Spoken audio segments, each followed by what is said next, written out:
C'est pas nécessairement la personne qui a les plus gros revenus qui va être la plus riche.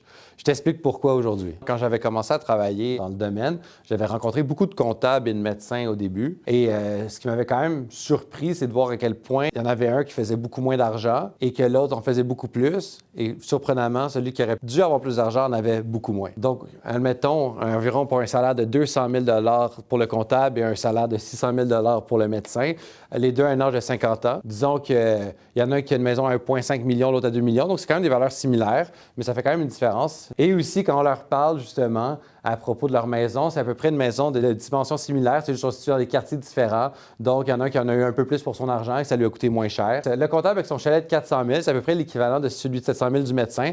C'est juste que celui du comptable est dans une région qui coûte moins cher. Donc, il en a eu aussi plus pour son argent à ce niveau-là.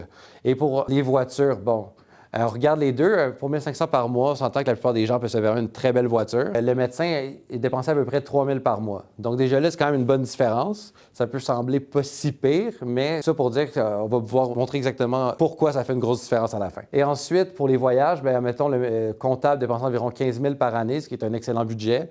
Donc, ça permet de faire des beaux voyages en famille. Et le médecin, environ 30 000. Donc, je sais, il y a beaucoup de médecins qui aiment se gâter les gens autour de eux, tout ça. Donc, ça s'accumule vite. Et au niveau des investissements, on peut voir que le comptable finit environ 3 millions de dollars et le médecin environ à 700 000. En gros, on aurait pu croire que c'est parce que le comptable, il compte plus son argent, il fait plus attention, il est moins dépensier, mais c'est faux. En fait, il y a une qualité de vie similaire au médecin. C'est juste que la différence, c'est qu'il sait exactement son argent va où, combien il dépense, combien il lui reste dans ses poches et combien, en fait, il a besoin d'épargner pour sa retraite. Donc, il est capable de tout prendre ça en compte et finir avec, justement, une bonne situation.